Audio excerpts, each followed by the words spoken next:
ಕರ್ತನಾದ ಯೇಸು ಕ್ರಿಸ್ತನಲ್ಲಿ ಪ್ರಿಯರಾದ ದೇವಜನರೇ, ನಮ್ಮ ಕರ್ತನಾದ ಯೇಸು ಕ್ರಿಸ್ತನ ಅತ್ಯಧಿಕವಾದ ಕೃಪೆಯ ಸಮಾಧಾನವು ತಮಗೂ ತಮ್ಮ ಕುಟುಂಬದ ಪ್ರಿಯರೆಲ್ಲರಿಗೂ ಹೆಚ್ಚೆಚ್ಚಾಗಿ ಉಂಟಾಗಲಿ. ಹೃದಯಂಗಮ ಮಾತೆನ್ನುವ ಮುಂಜಾನೆ ವಾಕ್ಯದ ಅಂತ ಸರಣಿಯಲ್ಲಿ ದೇವರು ನಂಬಿಗಸ್ತನು ಎಂಬ ಶೀರ್ಷಿಕೆಡಿಯಲ್ಲಿ ಈ ತಿಂಗಳು ನಾವು ದೇವರ ವಾಕ್ಯವನ್ನು ಧ್ಯಾನಿಸ್ತಿರುವಲ್ಲಿ ಈ ದಿನ ನಾವು ಧ್ಯಾನಿಸುವಂಥ ದೇವರ ವಾಕ್ಯದ ಭಾಗ ಕೀರ್ತನೆಗಳು 36ನೇ ಅಧ್ಯಾಯ 5ನೇ ವಚನ. ಕೀರ್ತನೆ 36:5. ಯೆಹೋವನೇ, ನಿನ್ನ ಪ್ರೀತಿಯು ಆಕಾಶದಷ್ಟು ಉನ್ನತವಾಗಿದೆ, ನಿನ್ನ ನಂಬಿಗಸ್ತಿಕೆಯು ಮೇಘ ಮಾರ್ಗವನ್ನು ಮುಟ್ಟುತ್ತದೆ. ಈ ವಾಕ್ಯಗಳನ್ನು ಗ್ರಹಿಸೋದಕ್ಕೆ ನಾವು ಶಕ್ತರಾಗುವಂಥ ದೇವರು ತಾನೇ ತನ್ನ ಆತ್ಮನ ಮೂಲಕ ನಮಗೆ ತನ್ನ ವಿಶೇಷವಾದ ಕೃಪೆನ ಅನುಗ್ರಹಿಸಲಿ. ಒಂದು ಸೊಗಸಾದ ಕೀರ್ತನೆ 36. ಇಲ್ಲಿ ಇದಕ್ಕೆ ಶೀರ್ಷಿಕೆ ಕೊಡಲಾಗಿದೆ, ದುಷ್ಟರ ದುರ್ಲಕ್ಷಣ, ದೇವರ ಮಹಾಪ್ರೀತಿ. ಇವುಗಳನ್ನ ವಿವರಿಸುವ ಕೀರ್ತನೆ. ದುಷ್ಟರು ಹೇಗೆ ನಡ್ಕೊಳ್ತಾರೆ ಅನ್ನುವಂಥದ್ದನ್ನು ಈ ಅಧ್ಯಾಯದ ಮೊದಲ 4 ವಚನ ಮಾತನಾಡ್ತದೆ. ನಂತರದಲ್ಲಿ ಭಕ್ತನು ದೇವರನ್ನ ವರ್ಣಿಸುತ್ತಾ, ಆತನು ದೇವರನ್ನ ಪ್ರೀತಿಸುವವರಿಗೆ ದೇವರು ಯಾವ ರೀತಿ ನಡೆಸಲಿ ಎಂಬುವಂಥ ಪ್ರಾರ್ಥನೆಯೊಂದಿಗೆ ಆತನು ಕೀರ್ತನೆಯನ್ನು ಮುಂದುವರಿಸುತ್ತಾನೆ. ಕೊನೆಯ 2 ವಚನಕ್ಕೆ ಬರುವಾಗ ಆತನು ಒಂದು ಪ್ರಾಮುಖ್ಯವಾದ ಒಂದು ಪ್ರಾರ್ಥನೆ ಹೇಳ್ತಾನೆ. ಗರ್ವಿಷ್ಠರ ಕಾಲಗಳಿಗೆ ನಮ್ಮನ್ನು ಬೀಳಲೀಸಬೇಡ, ದುರ್ಜನರಿಂದ ನಾವು ದೇಶಭ್ರಷ್ಟರಾಗದಂತೆ ಮಾಡು. ಈಗೋ ಕೆಡುಕರು ಕೆಡವಲ್ಪಟ್ಟು ಏಳಲಾರದೆ ಬಿದ್ದಿದ್ದಾರೆ. ದುಷ್ಟರ ಕುರಿತಾಗಿ ಕೀರ್ತನೆಯನ್ನು ಆರಂಭಿಸ್ತಾನೆ. ಇಂಥ ದುಷ್ಟರ ಕೈಗೆ ನಮ್ಮನ್ನು ಬೀಳಲಿಸಬೇಡ, ಅವರ ಅಟ್ಟಹಾಸದಿಂದ ನಾವು ದೇಶಭ್ರಷ್ಟರಾಗೋದು ಬೇಡ ಎನ್ನುವಂಥ ಪ್ರಾರ್ಥನೆಯನ್ನು ಮಾಡ್ತಾನೆ. ಅದರ ಅದೇ ವೇಳೆಯಲ್ಲಿ ಕೊನೆಗೆ ಬಹಳ ಒಂದು ದೊಡ್ಡ ನಿರೀಕ್ಷೆ ಮಾತನ್ನು ಮಾತನಾಡ್ತಾನೆ. ಕೆಡುಕರು ಕೆಡವಲ್ಪಟ್ಟು ಏಳಲಾರದೆ ಬಿದ್ದಿದ್ದಾರೆ. ಪ್ರೇರೆ, ಇದೊಂದು ಬಹಳ ಆದರಣೆ ಕೊಡುವಂಥ ವಾಕ್ಯ. ಇಲ್ಲಿ ಈತನು ದುಷ್ಟರ ಕುರಿತಾಗಿ ಮಾತನಾಡಿದ ಮೇಲೆ ಕೂಡಲೇ ಆತನು ದೇವರ ಪ್ರೀತಿಯನ್ನು, ದೇವರ ನಂಬಿಗಸ್ತಿಕೆಯನ್ನು ವರ್ಣಿಸ್ತಾನೆ. ಹೇಗೆ? ಯೆಹೋವನೇ, ನಿನ್ನ ಪ್ರೀತಿಯು ಆಕಾಶದಷ್ಟು ಉನ್ನತವಾಗಿದೆ. ಹಾಗಾದ್ರೆ ಒಂದು ವೇಳೆ ನಾವು ತಲೆ ಎತ್ತಿ ನಮ್ಮ ಕಣ್ಣು ದೃಷ್ಟಿಯಲ್ಲಿ ಎಷ್ಟು ಎತ್ತರ ನೋಡ್ಲಿಕ್ಕೆ ಆಗ್ತದೆ ಎಂಬುದಾಗಿ ಪ್ರಯಾಸ ಪಟ್ಟರೆ ಎಷ್ಟು ಎತ್ತರಕ್ಕೆ ನೋಡಿದ್ರೂ ನೋಡ್ಲಿಕ್ಕೆ ಸಾಧ್ಯ. ಹಾಗಾದ್ರೆ ಅಷ್ಟು ಅತ್ಯುನ್ನತ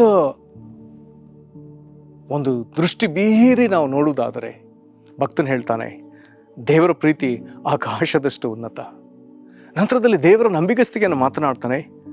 ಅಲ್ಲಿ ಹೀಗೆ ಹೇಳ್ತಾನೆ, ನಿನ್ನ ನಂಬಿಗಸ್ತಿಕೆಯು ಮೇಘ ಮಾರ್ಗವನ್ನು ಮುಟ್ಟುತ್ತದೆ.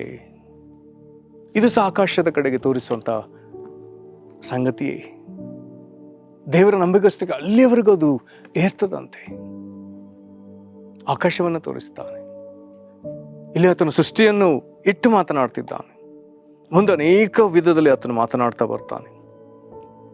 ದೇವರು ತನ್ನ ಜನರನ್ನ ಯಾವ ವಿಧದಲ್ಲಿ ಸಂತೃಪ್ತಿ ಪಡಿಸ್ಲಿ, ಯಾವ ವಿಧದಲ್ಲಿ ಅವರಿಗೆ ಸಂಭ್ರಮ ಪ್ರವಾಹದಲ್ಲಿ ಪಾನ ಮಾಡಿಸ್ಲಿ, ದೇವರ ಸನ್ನಿಧಿಯಲ್ಲಿ ಏನಿದೆ, ದೇವರ ತೇಜಸ್ಸು ನಮ್ಮ ಮನುಷ್ಯರಾದ ನಮಗೆ ಹೇಗೆ ಬೆಳಕಾಗಿದೆ, ಆತನನ್ನು ಆತುಕೊಂಡವರಿಗೆ ಪ್ರೀತಿಸುವವರಿಗೆ ಅದು ಹೇಗೆಲ್ಲ ಲಭ್ಯವಿದೆ, ಇದೆಲ್ಲವನ್ನ ಆತನಲ್ಲಿ ಮಾತನಾಡ್ತಾನೆ.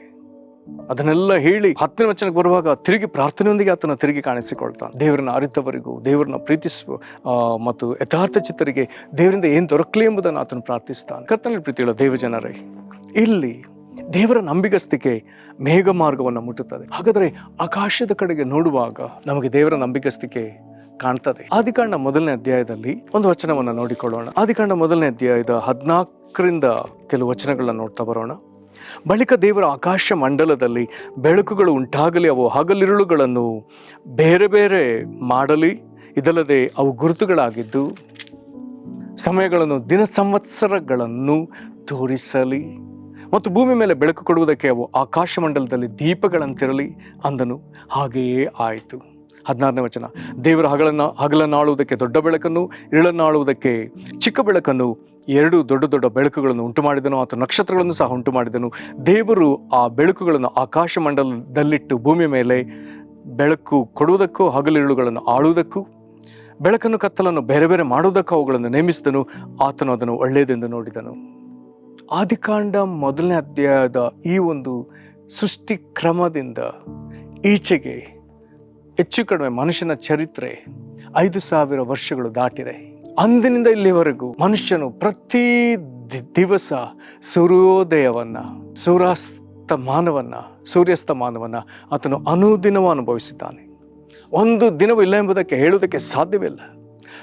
ತಲೆಮಾರುಗಳು ಗತಿಸಿವೆ. ಒಂದು ಸಂವತ್ಸರ ಬಂದು ಒಂದು ಸಂವತ್ಸರ ಗತಿಸಿ ಇನ್ನೊಂದು ಸಂವತ್ಸರ ಬರ್ತಾ ಇದೆ. ಋತುಗಳು ಬದಲಾಗ್ತದೆ, ವಿವಿಧ ಕಾಲಗಳು ಬದಲಾಗ್ತದೆ. ಆದರೆ ಸೂರ್ಯೋದಯ ಸೂರ್ಯಾಸ್ತಮಾನ ಎರಡು ಅನುದಿನವೂ ತಪ್ಪದೆ ನಡೀತಲೇ ಇದೆ. ಹೇಗೆ ಇದು ದೇವರ ನಂಬಿಗಸ್ತಿಕೆ. ಎರಡು ಚಂದ್ರಮಾನ ಕ್ಯಾಲೆಂಡರನ್ನು ತೆಗೆದುಕೊಂಡ್ರೆ ಚಂದ್ರನ ಗತಿಯನ್ನು ನೋಡಿ ಆ ಕ್ಯಾಲೆಂಡರನ್ನು ಸ್ಥಾಪಿಸಲಾಗಿದೆ. ಅಮಾವಾಸ್ಯೆಯಿಂದ ಆರಂಭವಾಗಿ ನಂತರದಲ್ಲಿ ಮತ್ತೊಂದು ಅಮಾವಾಸ್ಯೆಗೆ ಮೊದಲು ಒಂದು ತಿಂಗಳು ಒಂದು ತಿಂಗಳ ಅವಧಿ ಕಾಣ್ತದೆ.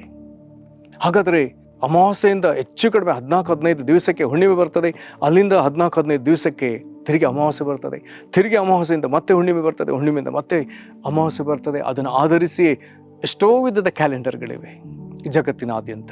ಒಂದೊಂದು ನಾಗರಿಕತೆಯವರು ಈ ಒಂದು ಕ್ಯಾಲೆಂಡರ್ನ ಸ್ಥಾಪಿಸಿಕೊಂಡಿದ್ದಾರೆ. ಇರಲಿ. ಹಾಗಾದರೆ ಇದೆಲ್ಲವೂ ಹೇಗೆ?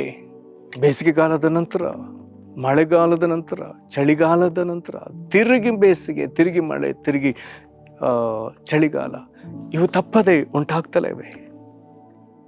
ಇವೆಲ್ಲವೇನನ್ನು ಮಾತನಾಡ್ತದೆ? ದೇವರ ನಂಬಿಗಸ್ತಿ.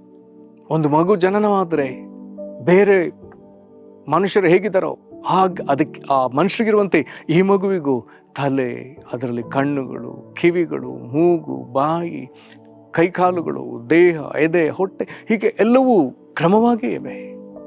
ಯಾವ ಕ್ರಮವೂ ಏರುಪೇರಾಗಲಿಲ್ಲ. ಮನುಷ್ಯನು ಆತನು ಆರಂಭದಿಂದಲೇ ಕೊನೆಯವರೆಗೂ ಉಸಿರಾಡ್ತಾನೆ. ಆರಂಭದಿಂದ ಕೊನೆಯವರೆಗೂ ಅವನ ಎದೆ ಬಡಕೊಳ್ತದೆ. ರಕ್ತ ಪರಿಚಲನೆಗಾಗಿ ಎದೆ, ಹೃದಯ ಮಿಡಿತವಾಗ್ತಲೇ ಇರ್ತದೆ. ಇದು ದೇವರ ನಂಬಿಗಸ್ತಿಕೆ. ಇದರ ನಡುವೆ ನಮ್ಮ ಜೀವಿತಗಳಲ್ಲಿ ಎಷ್ಟೋ ಸನ್ನಿವೇಶಗಳು ಬರ್ತದೆ. ಪ್ರತಿ ಸಾರಿ ಸಮಸ್ಯೆಗಳು ಬರ್ತದೆ, ಮತ್ತೆ ಸಮಸ್ಯೆಗಳು ಪರಿಹಾರವಾಗ್ತದೆ. ಹೋರಾಟಗಳು ಬರ್ತದೆ, ನಾವು ತಿರುಗಿ ಜಯವನ್ನು ಕಾಣ್ತೇವೆ. ಎಲ್ಲ ಮುಗಿಯುತ್ತೆಂಬುದಾಗಿ ನಿರೀಕ್ಷೆ ಕಳಕೊಳ್ಳುವ ಸ್ಥಿತಿಗೆ ಹೋಗ್ತೇವೆ. ಆದರೆ ಎಲ್ಲವೂ ಏನೋ ಆಗಲಿಲ್ಲವೆಂಬಂತೆ ಕನಸು ಕಂಡವರಂತೆ ಮತ್ತೆಲ್ಲವೂ ಸರಿ ಆಗ್ತದೆ. ಇದೆಲ್ಲವೂ ಏನು? ಇದೆಲ್ಲವೂ ದೇವರ ನಂಬಿಗಸ್ತಿಕೆ. ಆತ ನಮ್ಮ ಮೇಲಿಟ್ಟ ಪ್ರೀತಿ, ಆತ ನಮಗೆ ತೋರುವಂಥ ದಯೆ, ಕನಿಕರ, ಕೃಪೆ. ಆತ ನಮ್ಮನ್ನು ನವ ಚೈತನ್ಯಪಡಿಸುವಂಥ ದೇವರು, ಪುನಃಸ್ಥಾಪಿಸುವ ದೇವರು, ಪುನರುತ್ಥಾನಗೊಳಿಸುವ ದೇವರು. ಇದೆಲ್ಲವೂ ದೇವರ ನಂಬಿಗಸ್ತಿಕೆ, ಇದೆಲ್ಲವೂ ದೇವರ ಪ್ರೀತಿ. ಬೇರೆ ದುಷ್ಟರ ಅಟ್ಟಹಾಸವನ್ನು ಕಂಡ ಕೂಡಲೇ ಆತನು ದೇವರ ಪ್ರೀತಿಯನ್ನು, ದೇವರ ನಂಬಿಗಸ್ತಿಕೆಯನ್ನು ನಮಗೆ ವಾಕ್ಯದಲ್ಲಿ ತೋರಿಸ್ತಾನಲ್ಲ. ಹಾಗಾದರೆ ನೀನು ನಿನ್ನ ಜೀವಿತದಲ್ಲಿ ಅನೇಕ ದುಷ್ಟರಿಂದ ನಾನಾ ವಿಧವಾದ ಹೋರಾಟಗಳನ್ನ ಕಾಣ್ತಾ ಸೋತು ಹೋಗಿರ್ಬೋದು. ಆದರೆ ದೇವರಾತ್ಮನು ನಿನ್ನ ಕಣ್ಣಿಗೆ ಶೀಘ್ರವಾಗಿ ದೇವರ ಅಪಾರವಾದ ಪ್ರೀತಿ, ಆಕಾಶಮಂಡಲಗಳಿಗಿಂತಲೂ ಉನ್ನತವಾದ ಆತನ ಪ್ರೀತಿಯನ್ನು ಮತ್ತು ಮೇಘ ಮಾರ್ಗವನ್ನು ಮುಟ್ಟುವಂಥ ದೇವರ ನಂಬಿಗಸ್ತಿಕೆಯನ್ನು ದೇವರು ನಿನಗೆ ತೋರ್ಪಡಿಸಲಿ. ಕಲ್ವಾರಿ ಶಿಲುಬೆ ಮೇಲೆ ಯೇಸು ಕ್ರಿಸ್ತನ ಕುರಿತಾಗಿ ಓದುವಾಗ ಆತನು ಆ ಘೋರ ಶ್ರಮೆಯಲ್ಲಿ, ಆ ಬಾಧೆಯಲ್ಲಿ, ಕೀರ್ತನೆ 22ನೇ ಅಧ್ಯಾಯದಲ್ಲಿ ಹೇಳುವಂಥ ಒಂದು ಮಾತನ್ನು ಜ್ಞಾಪಿಸಿಕೊಳ್ಳೋಣ. 4 ಮತ್ತು 5ನೇ ವಚನ, ಕೀರ್ತನೆ 22, 4, 5 ವಚನ. ನಮ್ಮ ಪೂರ್ವಿಕರು ನಿನ್ನಲ್ಲಿ ಭರವಸೆ ಬಿಟ್ಟರು, ನಿನ್ನನ್ನು ನಂಬಿ ಉದ್ಧಾರವಾದರು, ನಿನಗೆ ಮೊರೆಯಿಟ್ಟು ವಿಮುಕ್ತರಾದರು, ನಿನ್ನಲ್ಲಿ ವಿಶ್ವಾಸವಿಟ್ಟು ಆಶಾಭಂಗ ಪಡಲೇ ಇಲ್ಲ. ತೀವ್ರ ಹೋರಾಟಗಳು ಬರ್ತದೋ, ಹಾಗಾದರೆ ಹೋರಾಟಗಳನ್ನೇ ನಮಗೆ ವೇದನೆ ಕೊಡುವ ಮನುಷ್ಯರನ್ನು ಒಂದು ಕಡೆ ನೋಡ್ಲಿಕ್ಕಾಗ್ತದೆ. ಸ್ವಲ್ಪ ಹೊತ್ತು ಅದರ ಮೇಲೆ ನಮ್ಮ ದೃಷ್ಟಿಯನ್ನು ತೆಗೆದು ಇಂಥ ಹೋರಾಟಗಳಲ್ಲಿ ದೇವರು ನಮ್ಮ ಪೂರ್ವಿಕರನ್ನು, ವಾಕ್ಯದಲ್ಲಿ ಭಕ್ತರನ್ನು ದೇವರು ಹೇಗೆ ಪಾರು ಮಾಡಿದ್ದಾನೆ, ಇದರಂತೆ ನಮ್ಮ ಕಣ್ಣೆದುರು ಸ್ವಲ್ಪ ಕಾಲದಿಂದ ಹೋರಾಡಿದ ದೇವಜನರನ್ನು ದೇವರು ಹೇಗೆ ಪಾರು ಮಾಡಿದ್ದಾನೆ, ಅದನ್ನು ನೆನೆಸಿಕೊಳ್ಳುವುದಕ್ಕೆ ದೇವರು ನಮಗೆ ಅವಕಾಶ ಕೊಟ್ಟಿದ್ದಾನೆ. ಕರ್ತನಾದ ಯೇಸು ಕ್ರಿಸ್ತನ ಶಿಲುಬೆಯಲ್ಲಿ ಅದನ್ನೇ ಮಾಡಿದ್ದಾನೆ. ತನ್ನ ಪೂರ್ವಿಕರು ದೇವರಲ್ಲಿ ಭರವಸವಿಟ್ಟಾಗ ಆತ ನಂಬಿ ಅವರು ಉದ್ಧಾರವಾದದನ್ನು ಆತನ ಜ್ಞಾಪಕ ಮಾಡಿಕೊಂಡಿದ್ದಾನೆ. ಅವರು ಕಷ್ಟ ಕಾಲದಲ್ಲಿ ಮೊರೆಯಿಟ್ಟು ವಿಮುಕ್ತರಾದದನ್ನು ಜ್ಞಾಪಕ ಮಾಡಿಕೊಂಡಿದ್ದಾನೆ. ಆತನಲ್ಲಿ ವಿಶ್ವಾಸವಿಟ್ಟು ಅವರ ಆಶಾಭಂಗ ಪಡದೇ ಇರುವುದನ್ನು ಜ್ಞಾಪಕ ಮಾಡಿಕೊಂಡಿದ್ದಾನೆ. ಹಾಗಾದರೆ ಕ್ರಿಸ್ತನು ತಾನು ಅನುಭವಿಸಿದ ಎಲ್ಲ ಹೋರಾಟಗಳಲ್ಲಿ ನಿಶ್ಚಯ ತನಗೆ ಬಿಡುಗಡೆ ಉಂಟೆಂಬುದಾಗಿ ನಂಬಿಗಸ್ತನಾದ ತನ್ನ ತಂದೆಯ ಮೇಲೆ, ದೇವರ ಮೇಲೆ ಮನುಷ್ಯನಾಗಿ ರಕ್ತಮಾಂಸದಲ್ಲಿ ಕಾಣಿಸಿಕೊಂಡವನು ಪೂರಾ ಭರವಸೆ ಇಟ್ಟಿದ್ದಾನೆ. ಆಕಾಶದಷ್ಟು ಉನ್ನತವಾದ ದೇವರ ಪ್ರೀತಿಯ ಮೇಲೆ ಆತನು ಆತುಕೊಂಡಿದ್ದಾನೆ. ಮೇಘ ಮಂಡಲವನ್ನು ಮುಟ್ಟುವ ಆತ ನಂಬಿಗಸ್ತಿಕೆಯನ್ನು ಆತನು ಆಶ್ರಯಿಸಿದ್ದಾನೆ. ಎಂತಹ ಭರವಸೆ, ಎಂತಹ ಆದರಣೆ, ಪ್ರೇರೆ, ನಿಮಗೂ ದೇವರು ಇದನ್ನೇ ಕೊಟ್ಟಿದ್ದಾನೆ. ಆತನ ಮುಂದೆ ನಾವು ತಗ್ಗಿಸಿಕೊಡೋಣ. ದೇವರೇ, ನಿನ್ನ ಪ್ರೀತಿಯು ಆಕಾಶದಷ್ಟು ಉನ್ನತವಪ್ಪ. ನಿನ್ನ ನಂಬಿಕೆಯು ಮೇಘ ಮಾರ್ಗವನ್ನು ಮುಟ್ಟುವಂಥದ್ದು. ದೇವರೇ, ನಾವು ಆಕಾಶವನ್ನು ಕಾಣುವಾಗ ಸೂರ್ಯ, ಚಂದ್ರ, ನಕ್ಷತ್ರಗಳು, ನೀನು ಅವುಗಳನ್ನು ಅಳವಡಿಸಿರುವಂಥ ರೀತಿ, ವರ್ಷದುದ್ದಕ್ಕೂ ಕರ್ತನೆ ಅವುಗಳನ್ನ ಎದುರು ಕಾಣುವ ರೀತಿ, ಪ್ರತಿ ದಿನವೂ ನಾವು ಅವುಗಳ ವಿಚಾರದಲ್ಲಿ ಅನುಭವಿಸುವಂಥ ಸಂಗತಿಗಳು, ದೇವರೇ, ನೀನು ಅದನ್ನು ಸ್ಥಾಪಿಸಿದ ದಿನ ಮೊದಲುಗೊಂಡು ಇಲ್ಲಿಗೆ 5,000 ವರ್ಷಗಳು ಗತಿಸಿದ್ರು ಮನುಷ್ಯನ ಚರಿತ್ರೆಯಲ್ಲಿ ಕರ್ತನೆ ಈ ಕಾರ್ಯಗಳು ತಪ್ಪದೆ ಹಾಗೇ ನೆರವೇರ್ತಾ ಬರುತ್ತಿರುವುದಕ್ಕಾಗಿ ಸ್ತೋತ್ರ. ಇದು ನಿನ್ನ ನಂಬಿಗಸ್ತಿಕೆ ಸ್ವಾಮಿ. ನಮ್ಮ ಪ್ರಯೋಜನಾರ್ಥವಾಗಿ ಆಕಾಶ ಮಂಡಲದಲ್ಲಿ ಎಂತಹ ಕಾರ್ಯಗಳನ್ನ ಮಾಡಿದಿ, ಭೂಮಿಯ ಮೇಲೆ ಎಷ್ಟೋ ಕಾರ್ಯಗಳನ್ನ ಮಾಡಿದಿ. ಸತ್ಯವೇದದಲ್ಲಿ ಭಕ್ತರ ಜೀವಿತಗಳನ್ನ ನೋಡುವಾಗ ದೇವರೇ, ಅವರ ಹೋರಾಟದಲ್ಲಿ ಅವರು ನಿನ್ನನ್ನು ಆಶ್ರಯಿಸಿದ್ದನ್ನು ಕರ್ತನೆ, ನೀನು ಅವರಿಗೆ ನೆರವಾಗಿ ನಂಬಿಗಸ್ತನಾಗಿ ಅವರನ್ನ ಪಾರು ಮಾಡಿದ್ದನ್ನು ನಾವು ಕೇಳಿಸಿಕೊಂಡಿದ್ದೇವೆ. ಅನೇಕ ಚರಿತ್ರೆಯಲ್ಲಿ ಅನೇಕ ಭಕ್ತರ ಕುರಿತಾಗಿಯೂ ನಮ್ಮ ಕಣ್ಣೆದುರಿಗೆ ಕರ್ತನೆ ಅನೇಕರು ನಿನ್ನನ್ನು ಆತುಕೊಂಡ ಸಾಕ್ಷಿಗಳನ್ನ ಕೇಳಿಯೂ ಕರ್ತನೆ, ದುಷ್ಟರ ನಡುವೆ ಅವರ ನಮ್ಮ ಮೇಲೆ ಹೋರಾಡುತ್ತಿರುವಾಗಲೇ ನಮ್ಮ ಕಣ್ಣುಗಳು ಕರ್ತನೆ ಈ ಹೋರಾಟಗಳ ನಡುವೆ ನಿನ್ನನ್ನು ದೃಷ್ಟಿಸಲಿ. ನಂಬಿಗಸ್ತನಾದ ನಿನ್ನನ್ನು ಆತುಕೊಳ್ಳಲಿ. ನಂಬಿಗಸ್ತನಾದ ದೇವರು ಪ್ರಾರ್ಥನೆಯನ್ನು ಕೇಳುವಾತನೇ ನಿನಗೆ ನಾವು ಮೊರೆ ಇಡಲಿ. ನಿನ್ನ ಮೇಲೆ ನಿರೀಕ್ಷೆ ಇಟ್ಟು ನಾವು ಆಶಾಭಂಗ ಪಡುವುದಿಲ್ಲ ಎಂಬುದಾಗಿ ಹೇಳಿದ ವಾಕ್ಯದ ಪ್ರಕಾರವೇ ನೀನು ನಮ್ಮನ್ನು ಮುನ್ನಡೆಸು. ದೇವರೇ, ಈ ಸಂದರ್ಭದಲ್ಲಿ ಯಾವ್ಯಾವ ದುಷ್ಟರಿಂದ ಯಾವ ವಿಧದಲ್ಲಿ ಬಾಧೆ ಪಡ್ತಿರೋ ನಿನ್ನ ಮಕ್ಕಳಿದ್ದಾರೋ, ದೇವರ ಸೇವಕರಿದ್ದಾರೋ, ಅವರ ಕುಟುಂಬಗಳಿದೆಯೋ, ಭಕ್ತ ಜನರಿದ್ದಾರೋ, ನಿನ್ನನ್ನು ಅರಿತವರು ಈಗ ವಾಕ್ಯಗಳನ್ನ ಕೇಳ್ತಿದ್ದಾರೋ, ಕರ್ತನೆ ನೀನು ಅವರನ್ನ ಸಂಧಿಸು. ನಿನ್ನ ನಂಬಿಕೆಸ್ತಿಗೆ ಪ್ರಕಟಿಸು. ಆಕಾಶದಷ್ಟು ಉನ್ನತವಾದ ನಿನ್ನ ಪ್ರೀತಿಯನ್ನು ಅವರಿಗೆ ತೋರ್ಪಡಿಸು. ಮೇಘ ಮಾರ್ಗವನ್ನು ಮುಟ್ಟುವ ನಿನ್ನ ನಂಬಿಗಸ್ತಿಕೆ ಇವರ ಅನುಭವಕ್ಕೂ ಬರಲಿ ಯೇಸು ಕ್ರಿಸ್ತನ ಹೆಸರಿನಲ್ಲಿ. ನೀನು ನಿನ್ನ ಮಂದಿರದ ಸಮೃದ್ಧಿಯಿಂದ ಅವರನ್ನ ಸಂತೃಪ್ತಿಪಡಿಸು. ನಿನ್ನ ಸಂಭ್ರಮ ಪ್ರವಾಹದಲ್ಲಿ ಅವರ ಪಾನ ಮಾಡಲಿ.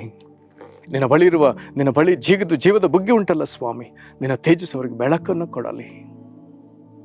ಕರ್ತನೆ, ನಿನ್ನ ಅರಿತವರಿಗೆ ನಿನ್ನ ಪ್ರೀತಿಯನ್ನು ಯಾವಾಗಲೂ ದಯಪಾಲಿಸು. ಯಥಾರ್ಥ ಚಿತ್ತರಿಗೆ ನಿನ್ನ ನ್ಯಾಯವನ್ನು ನಿರಂತರವಾಗಿ ಅನುಗ್ರಹಿಸು. ಕರ್ತನೆ, ದುಷ್ಟರ ಕಾಳ ಕೆಳಗೆ ನಾವು ಬೀಳದಂತೆ ಕಾಪಾಡು ಸ್ವಾಮಿ. ದುರ್ಜನರಿಂದ ನಾವು ದೇಶಭ್ರಷ್ಟರಾಗದಂತೆ ಕಾಪಾಡು. ಕರ್ತನೇ, ನಿನಗೆ ಸ್ತೋತ್ರ. ನಮ್ಮನ್ನು ಈ ವಾಕ್ಯಗಳೊಂದಿಗೆ ಪ್ರಾರ್ಥಿಸ್ತಾ ನಮ್ಮ ನಿನ್ನ ಕರಗಳಿಗೆ ಒಪ್ಪಿಸ್ತೇವೆ. ಯೇಸು ಕ್ರಿಸ್ತನ ಹೆಸರಲ್ಲಿ ಬೇಡಿದ್ದೇವೆ ನಮ್ಮ ತಂದೆಗೆ, ಆಮೇನ್. ಕರ್ತನೆ ನಿಮ್ಮನ್ನು ಆಶೀರ್ವದಿಸಲಿ. ವಂದನೆಗಳು.